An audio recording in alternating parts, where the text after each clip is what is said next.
This is a fishing story more. I don't have any video of this fish, but it was 10 years ago. 10 years ago yesterday. Exactly 10 years ago to the day yesterday, actually. 10 years ago that I caught the largest redfish I've caught ever up to this point. I still have not beat that number. It was a 42-inch fish. Take a look at it here. This picture is not the best picture in the world. It was taken with my BlackBerry at the time. I had Blackberries for a few years. The cameras were good enough. I don't think I had a digital camera at the time, but this guy was an unusual fish in as much as that I was fishing on the bottom for sand trout, for bait, basically.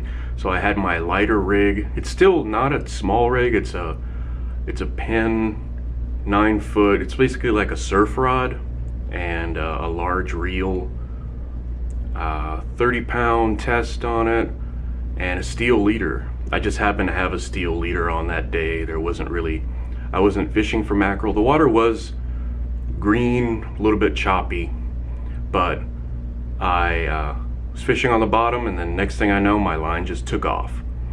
And luckily it didn't go towards the pier. I was standing on the T-head, but I was facing the beach. So if you know what I'm talking about, then you'll know what that means.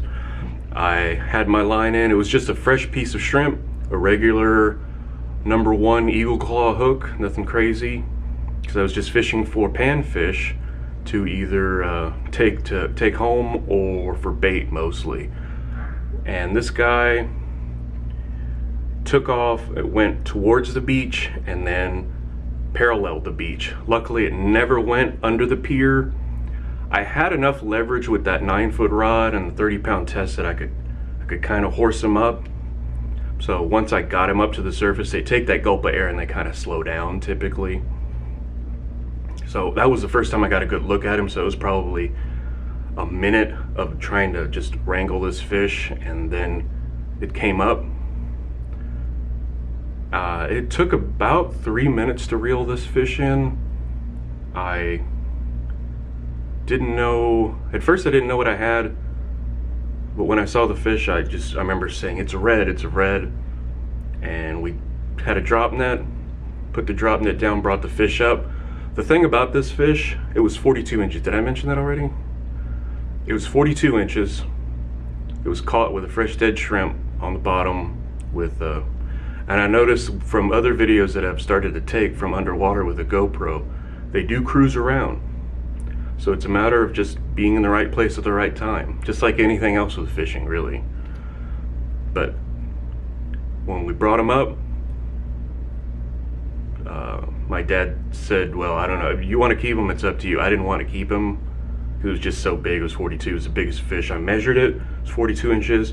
Took the picture, unhooked it. Of course, it was just sort of hooked on the side of the mouth. There was a lot of tension because they have very large mouths and they're very bony mouths. That's why we use a much larger hook for them, so they can get in there right. But took the picture, was absolutely astounded, picked him up, threw him back in the water, took a look at the picture, and the interesting thing about that, look at the tail.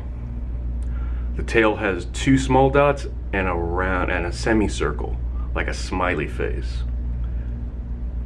I've caught probably about 20 redfish since, not a lot, and never seen that before, never seen that again. I've seen multiple dots, never seen a smiley face type dot, which I thought was it is unique, and I just thought it was really cool.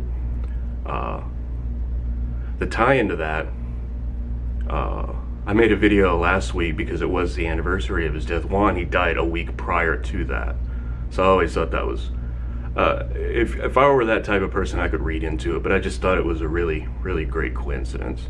And it was a really great fish. And like I said, I'm still trying to catch a fish bigger than 42 inches. They exist, but we just haven't had the luck enough to get that big of a fish. gotten close, got some 40s.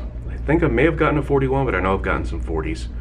But that was just, I wanted to share this picture because I was just going through a bunch of old pictures and I knew I had it somewhere, and sure enough I found it, and I wanted to put it up here as not necessarily a fishing chronicle, but a fishing story. So thanks for watching.